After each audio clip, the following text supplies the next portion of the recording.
My business is kind of three big pieces. We want the best boss, but are we being the best employee? Or we want the best employee, are we being the best boss? As a leader, we want to make sure that our staff grows and learns. I define core values as those principles and priorities that you have at your core that allow you to navigate whatever storms might be out there while still maintaining your own personal authority and individuality. Hey, welcome to the Relevant Development Podcast. I am your host, Juan Alvarado. With me today is Andrea Johnson. Andrea, how are you doing today? I'm well. Thank you so much. I'm eager to see what value can add to your audience. Yeah. So tell the audience a little bit about you, maybe some accolades of why we should pay attention to the greatness that you are going to deliver today. All the greatness that I bring into the room. Well, I am a 25-year career veteran of higher education, administration, and operations. And that includes amazing schools like Johns Hopkins Medical Center, UVA Medical Center. And I have worked with lots and lots and lots of leaders. And I decided about 6-7 years ago that I was tired of managing people and I was tired of managing the status quo, and I wanted to encourage and lead people. And so I went to the John Maxwell team and got some credentials there and learned how to be a DISC consultant and started working with those things inside my team and inside my job, and started using them in, like, my husband's a pastor, so I started using them in our church. I started using all of these tools in different places and finally realized that what I needed to do was be self-employed, because I knew that that was going to give me the most freedom to be able to share the gifts that I have, the strengths that I have.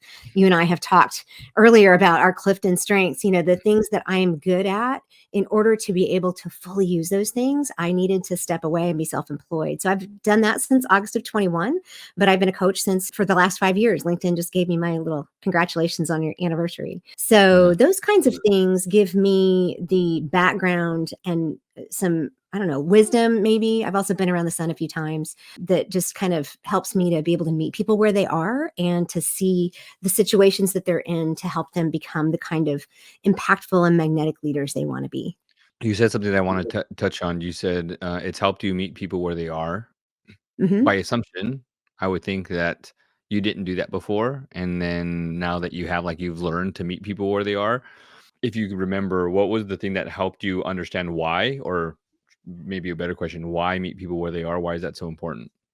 Well, I was one of those people that was a little bit of a square peg in a round hole all my life. I didn't quite fit in. I was a little bit different, and that played itself out in many ways. It unfortunately took a negative turn into bulimia and depression, and I had some real self-esteem issues. That turn that I took is I realized that I was trying to imitate other people's principles and priorities for defining what was leadership, defining what was success.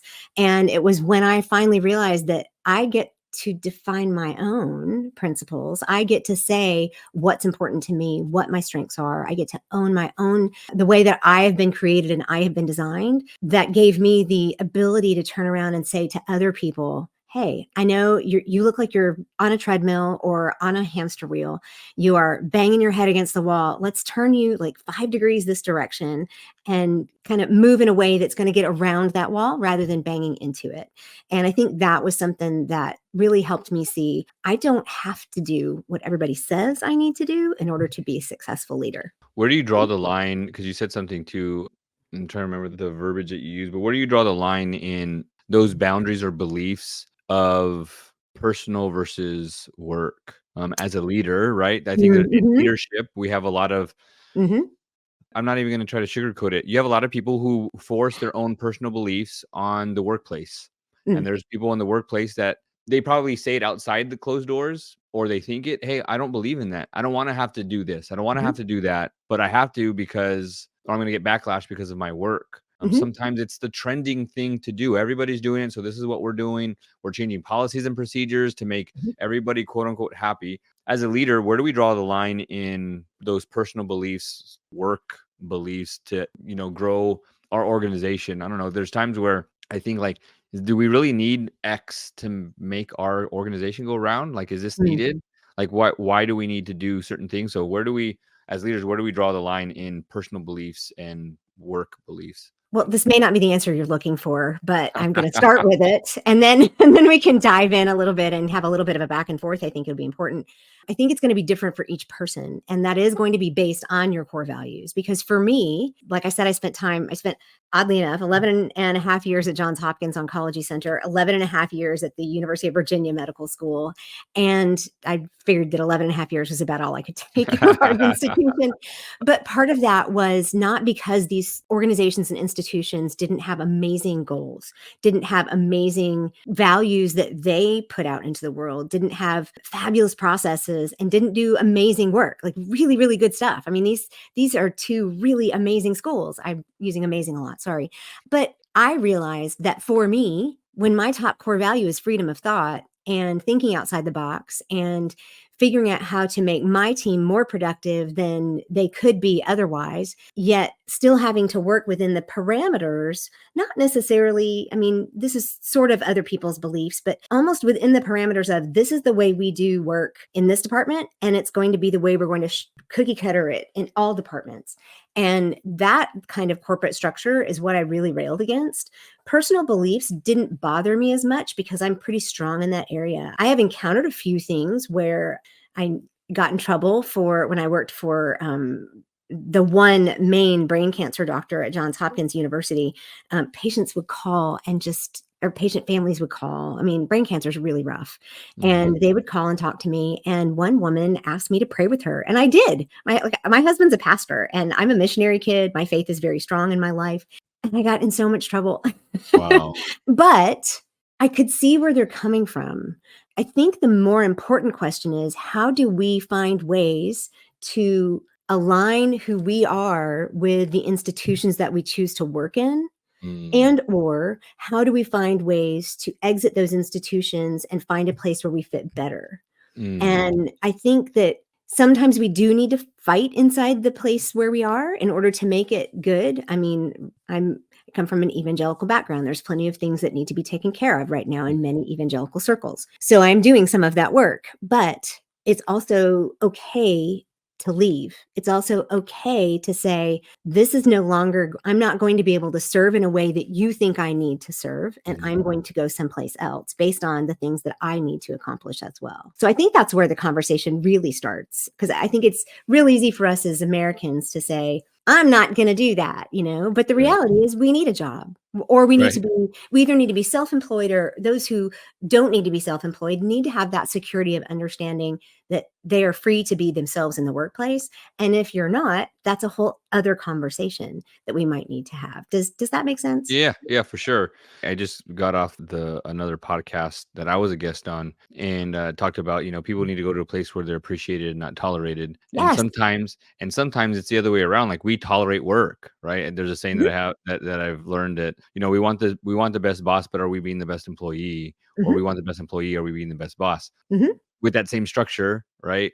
I should be able to go to a place where I'm appreciated, not tolerated. But at the same time, in reverse, you should be able to have a job that you appreciate and not that you just tolerate, right? So it works both ways. I totally agree. If I need to leave, then I'm going to leave and see where I fit better. And then so two things: one, using our strengths, or our DISC assessments in that sense, like what fits us. But I want to move to a thing that you talked about that I know that you enjoyed speaking about, is that then goes into core values. How important is it to have core values? And the second question would be, important to have those core values line up, kind of what we're talking about. Because I think a lot of times people go into a job or work function and they forget what the mission and vision is. I think a lot of organizations have mission and vision and they're not even following it themselves. And like, do you remember what your mission and vision is? Like, you're not doing that. So why are core values? We'll start here. Why are core values so important, not just to an organization, but to the people as well?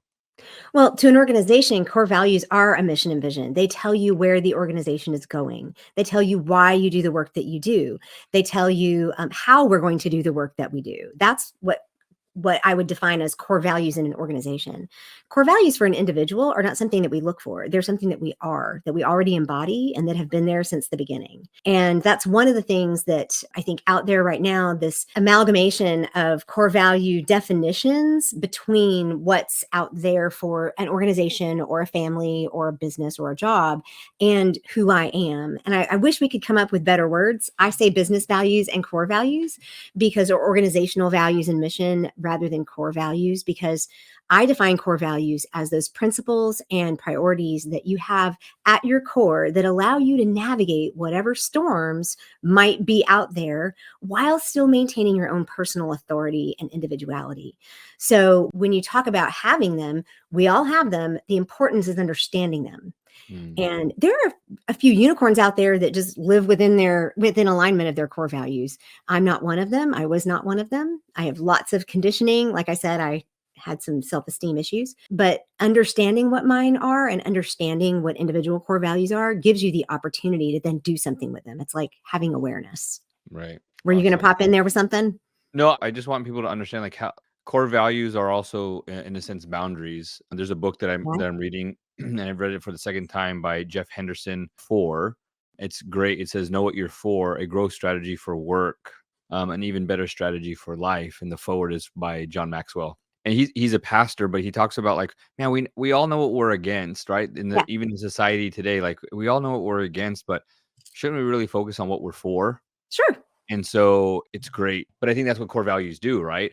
I know what I'm for. I know what we're working towards. I know the journey. I know the lay of the land. I know what we're working towards. I know who's involved, why they're involved, how they're involved, right? This is what core values do for you as an individual, and then business values, right, for the organization, or organizational values for the organization. How can one utilize their core values? Because I think a lot of times people forget what they're doing. For example, and if they hear this, oh well, too bad.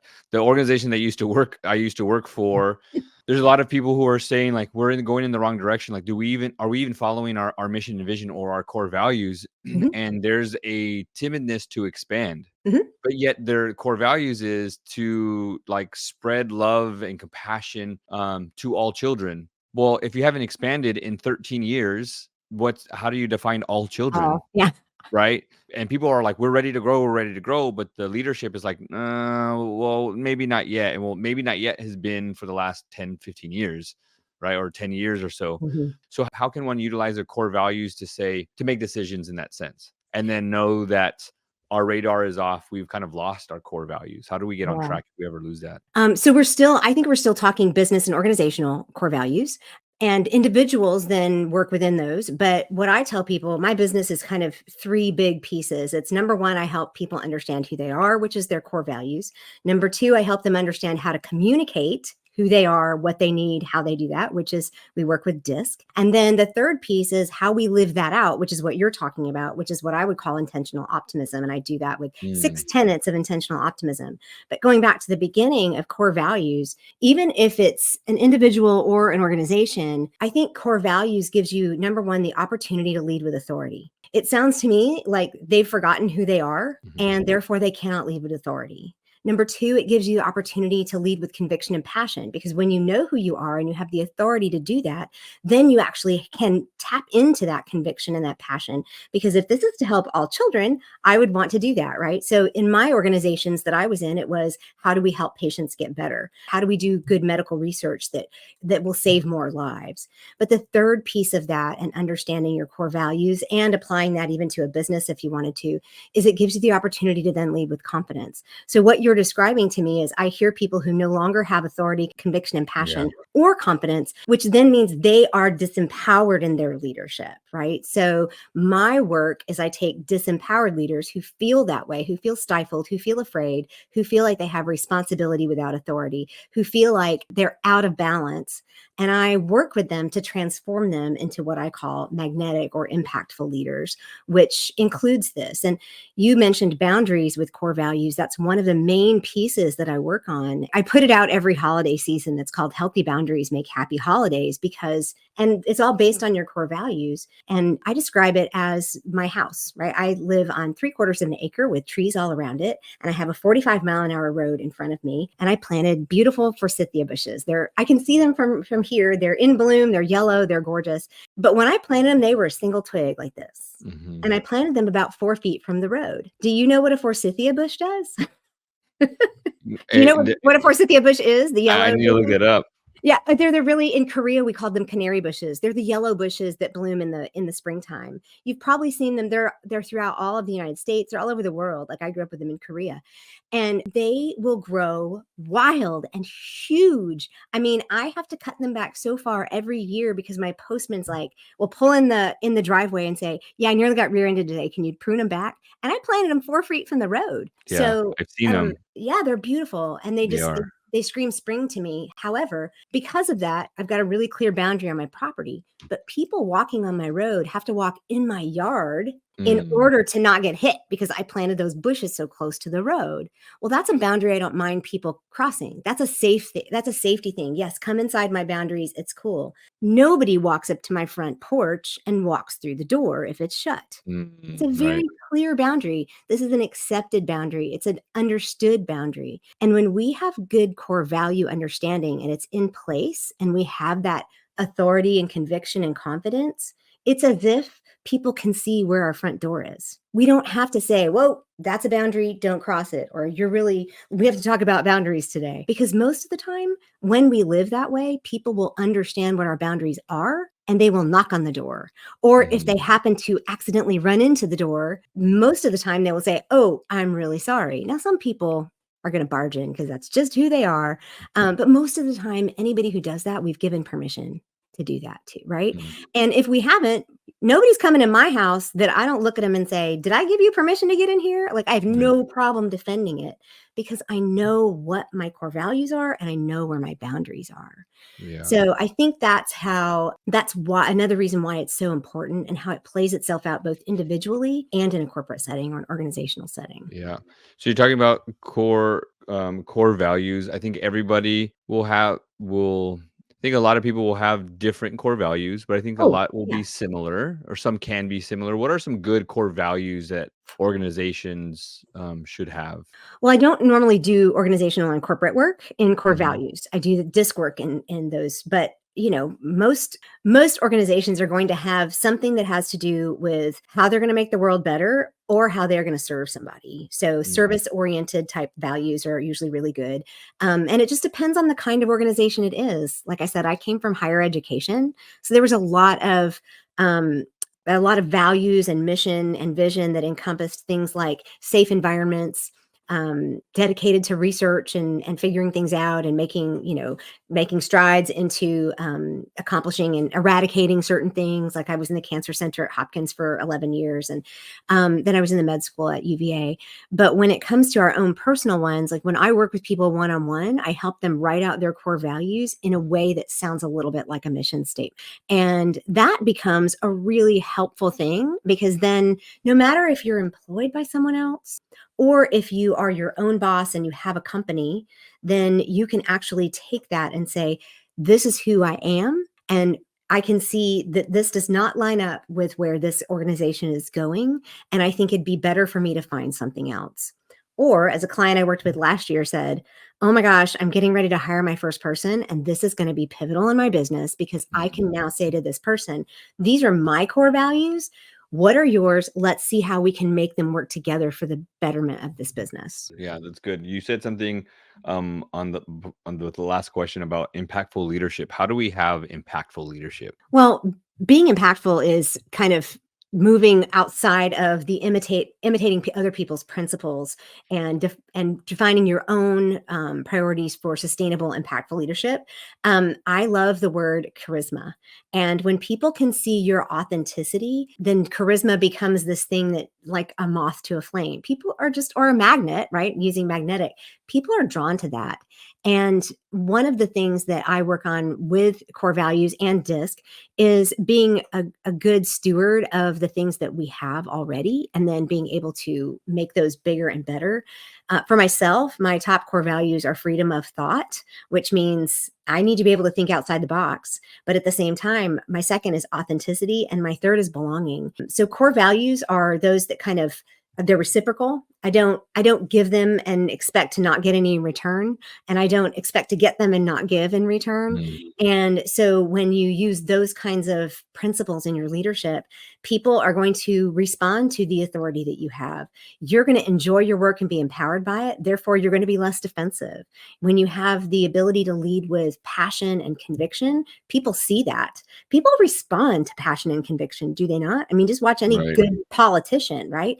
And when you have those things, you can then facilitate change. Talk about an impactful leader. When you can facilitate change in an organization, that's impact. Whether Right. it's in your church or your job or your community or your school, that I mean, this can start as young as, elementary and middle school. When people understand who they are, then they have the confidence to facilitate that kind of change. Gosh, that makes us feel fulfilled. And then everybody's happier. And I mean, it's all about flourishing, right? Right. So, to dig a little bit deeper into impactful leadership, are there keys in order to be impactful? I know that you mentioned the things that you mentioned in that question, but anything that somebody says like or thinks, I want to be more of an impactful leader, or how do I gain the trust of people? There's a lot of people that I met yesterday and over the past week of I'm a new leader, or Mm, I'm an experienced leader, but I have a new team, and the new team is younger than what they're used to. So now there's this mhm, generational gap, right? mm. How does anyone just you can't just have intentional leadership, or excuse me, impactful leadership. How does one become impactful? Like, are there steps to do, or some advice that you can give, those either new leaders in a leadership role, Mhm. or experienced leaders that is new leadership because they have a new or younger team? Yeah. I spent 2 years working with a local organization. It was a veterinary hospital, actually, and I coached over 8 individuals who were all new and young team leaders, and it was so interesting watching them walk through the process of learning how to be a good leader, and part of that is understanding how to be aware, understanding how to be aware of your circumstances, being willing. I made some terrible mistakes when I was a new leader. Mhm. I walked in and decided I was going to tell them everything that I needed to tell them, and they were going to do what I said for them to do. And your response is expected, and that's a good giggle, right? It's like you can't just walk in and tell people what to do. You have to ask questions. Collaboration is over competition is one of the best concepts that I teach. Being willing to be a servant leader, being willing to do whatever you ask people to do, being willing Big. to learn what they do, right? Because if you're the leader, if you haven't been promoted from within that team, and if you were promoted from within that team, you've got a whole other thing to deal with. But Right. I went into a situation in the School of Medicine, and I did not understand a particular individual that was reporting to me. I did not understand their job. And we conflicted from day one. And it became this deal like, when are you going to retire? And they finally did. And at the end, it just hit me. I should have sat down with you on day one and said, tell me what you do. Mm, So I also have a saying about myself is that I'm terminally curious. And when we are curious enough to ask people what's important to them and to ask people what they do and why they do it, they will give you so much information that you need to lead them, that if you're not taking notes or recording the conversation, you're really doing yourself and them a disservice. So yeah. I think a couple of things there. The main points would be curious, be compassionate, ask them what they do, and look for collaboration over competition. Because when people, even if on the disc scale somebody is an S, which is a steady, which they just kind of want to be part of the team, they want to be included. Everybody wants to feel like they're included, even those who seem to be these outliers who keep to themselves and do all the detail work. They still want to feel like they are a part of the action and that kind of thing. Mhm. So I think those are my main pieces. And I guess you could say collaboration and curiosity are the top ones. Got it. I want to pivot a little bit, still thinking about leadership, but you mentioned DISC, and I know what it looks like from a Gallup Strengths perspective. I wanted to see your Mhm, perspective on the DISC. So if people don't know what we're talking about, DISC assessment is I hate to call them characteristic assessments because it's way more than that. But we're talking about, strengths, Clifton Strengths, the DISC assessment. There's Myers-Briggs. There's a whole bunch of different mhm. ones. Which part of the DISC, DISC, is or has to deal with empathy? Is there a piece where there's leaders who Mm. are empathetic, people who are not, that don't have empathy? Where does that lie in the Okay. DISC assessment or the results of DISC? Now I understand what you're asking. Let me give you just a little bit of background. So, DISC is behavioral analysis. So, we Mhm, are looking at the way we communicate, how we're wired to communicate, and it's on an XY axis. And it's from outgoing and extroverted to the Y axis is outgoing to reserved, and then the X axis is people oriented to task oriented. So maybe you can hear where this might be going. If mhm, you're high on task and reserved, you're probably not going to seem very empathetic. You're probably not going to seem very people oriented. If you're high on people oriented and extroverted or outgoing, you're going to seem very empathetic. I'm high on both of those. mhm, So for me, I test out way up in the high I. I'm a relator. On my top Clifton strength is relator. So it won't surprise you that I can connect with just about anybody anywhere immediately and they feel seen. Sometimes they feel seen and they're not really.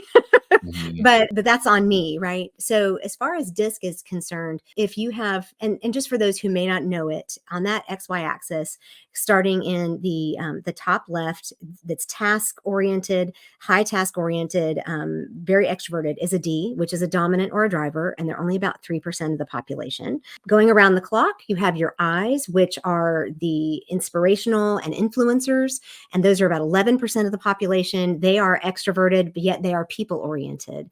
mhm, Around to about 6 o'clock or 4 o'clock, there is your S's, which are 69% of the population, and they are people oriented yet reserved.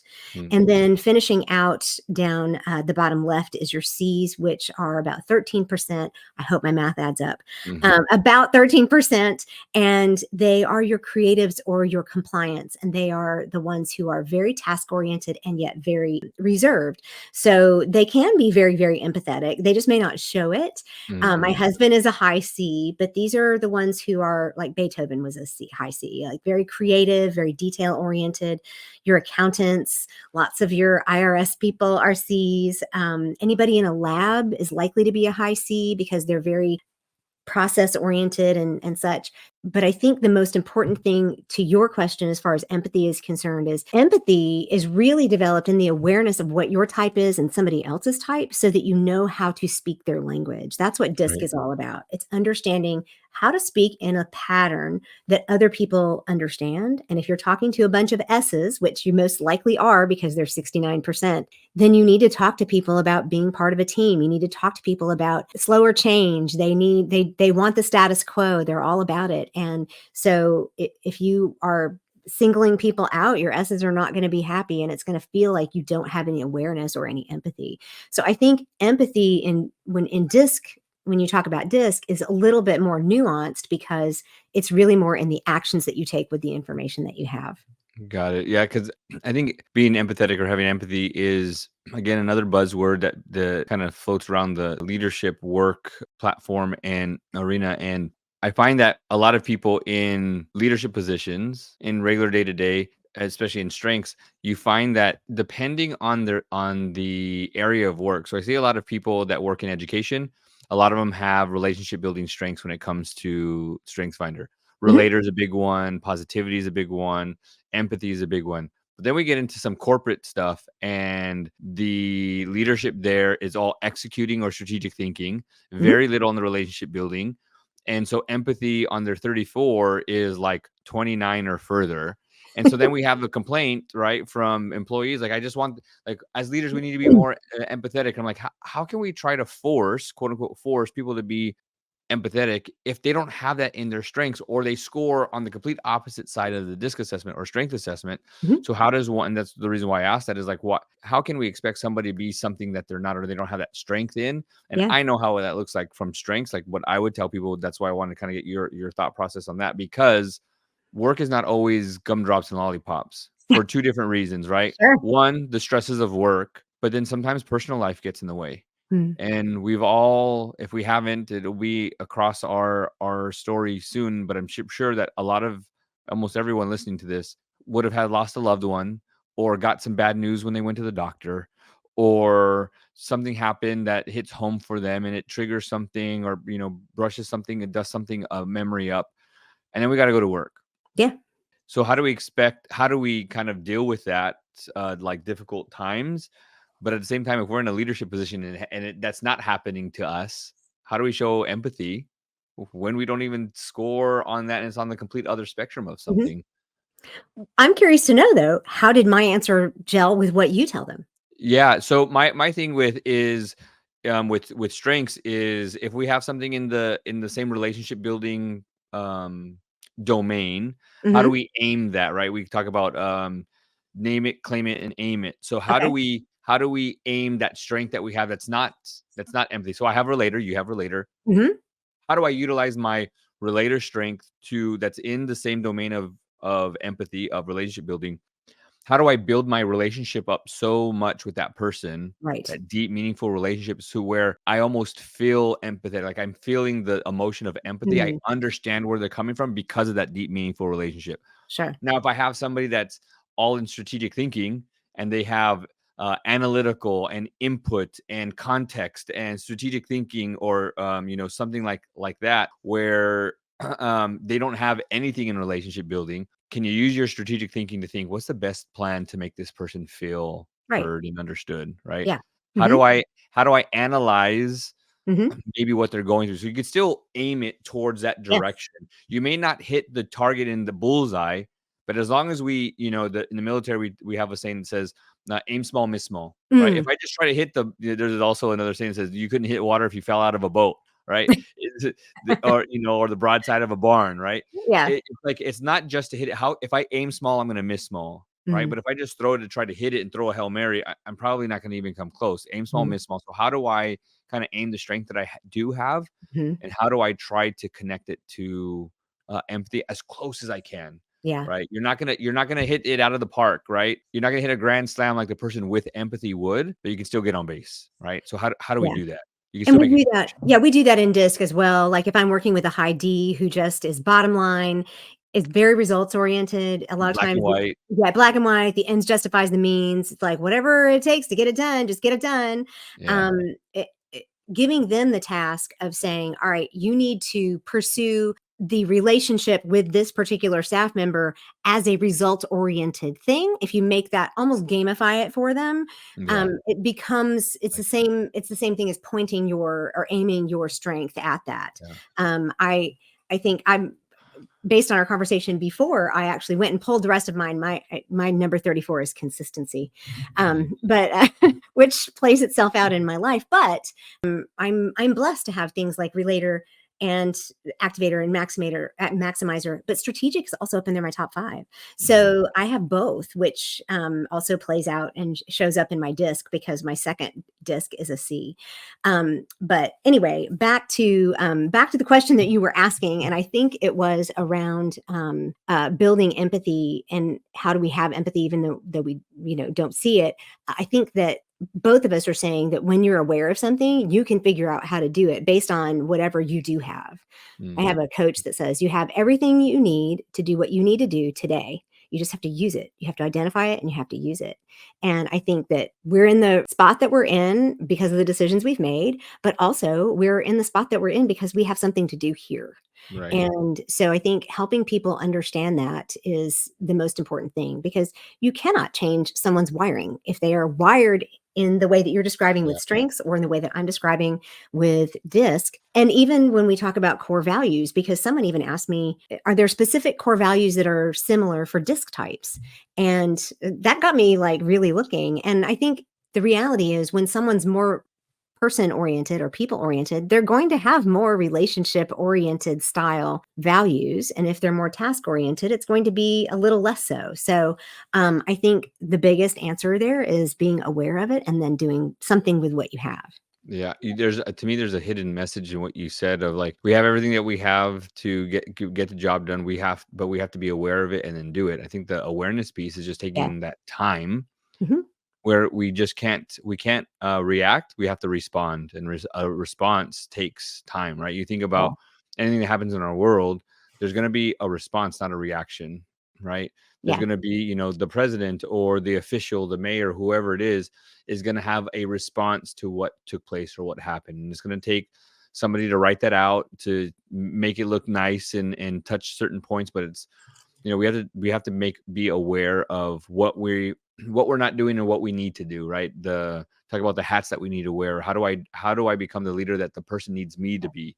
So Mm, it's just taking that time, take a deep breath, and I think the lesson there is, yeah, you do have everything that you need, but you also need to slow down and say, mhm, okay, what do I have, and then how do I make it work, and then respond and not necessarily react. mhm, But speaking about reacting mhm, and kind of finishing up this conversation in being empathetic and stuff happening and it not being all gumdrops and lollipops. mm, When we have difficult times, right? We lose mhm, somebody, we have a death in the family. Now we got to come back to work.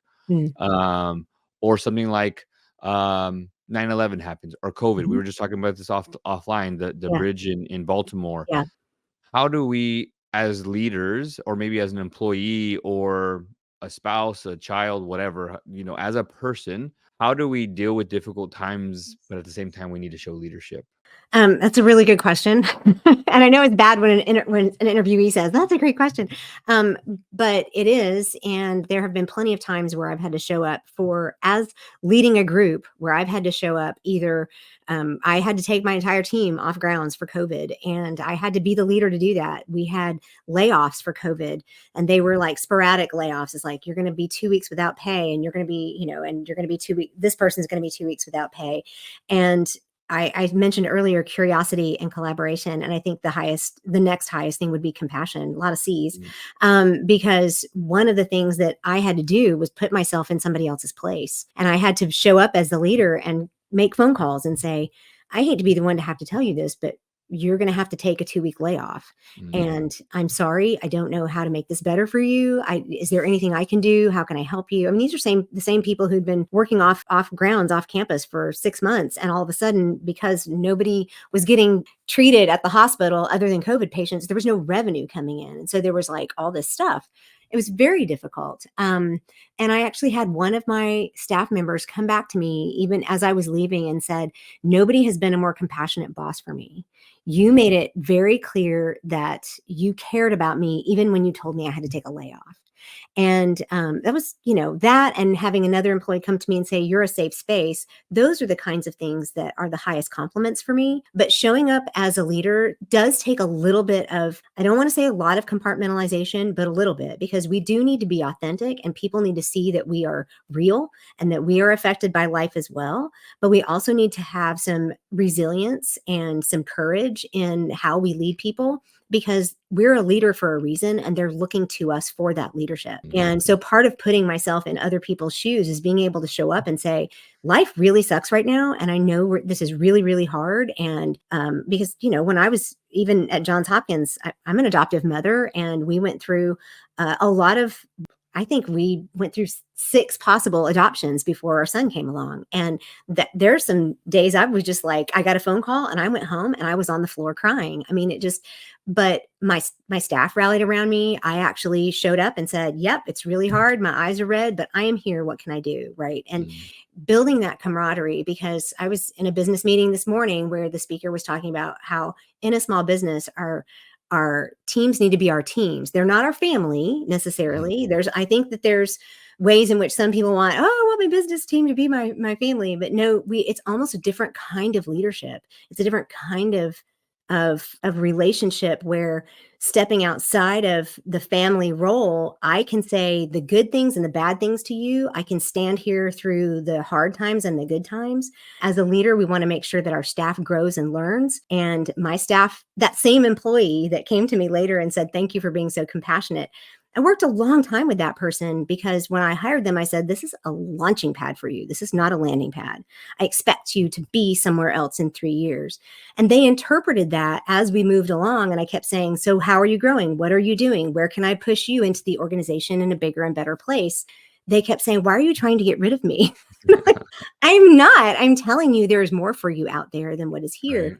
And I think when we when we show up authentically, we give them the opportunity to see us as human and to be able to say, this is really hard right now. It's hard for all of us. How can we show up as our best selves? And that circles all the way back to our core values, and knowing who we are allows us to have that sturdiness. It's like being a good tree planted right where it needs to be planted, nice and tall, with lots of flexibility for the wind that comes and goes. And when I can do that, and when I know myself well enough, then I am free to allow them to see certain things. I'm free to allow myself to be vulnerable, to not be defensive, and to be curious and compassionate at the same time with my staff and or my team. So good. So good. Last question I like to ask everybody is, you have a choice. How can listeners raise the bar, or what have you done that has helped you raise the bar? Um, I think tiptoeing out to the edge is way underrated. And for me, raising the bar means being willing to challenge every thought that I have.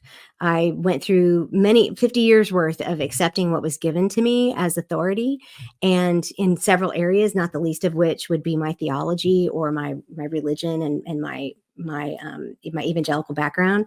But being willing to tiptoe out to the edge and just see what's there, because that's where the really exciting stuff lives. That's where the growth lives. That gets you outside of your comfort zone. That gets you into the areas where you have to say, what if everything that I've known in the past is wrong and I need to rethink this?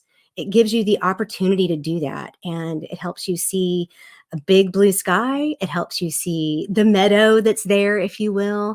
And for me, it was being willing to be that critical thinker and question everything that comes into my mind and into my heart, and say, I'm not going to follow the masses here. It may be that we land on the same thing once I've thought through this, but I'm willing to go all the way out to the edge and say, what is there, and how can I actually push this further? We wouldn't have some of the things we have today if people weren't willing to do that. So for me, I think that's a big part of raising the bar. Awesome. Thank you so much for that. Well, how can we connect with you? How can we follow you? If we need to reach out to you, where do we go? Absolutely. My website is the simplest place. It's theintentionaloptimist.com. I do have a podcast called Stand Tall and Own It. And you can find me on LinkedIn and Instagram or Facebook and a couple other places, but I will respond to anybody who DMs me on Instagram or LinkedIn. Those are my primary sources.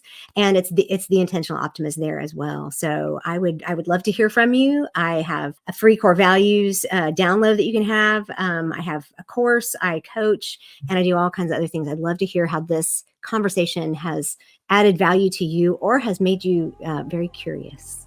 Awesome. Yeah. And all those links and all of your socials will be in the show notes. Thank you so much for joining me here today. I appreciate you so much. Thank you. It's been my pleasure. I loved this conversation. Awesome. Myself as well. Well, everybody out there who's listening, don't forget to continually raise the bar and pull yourself up to the next level. But you can't pull yourself up to the next level unless you raise that bar. We'll see you on the next episode.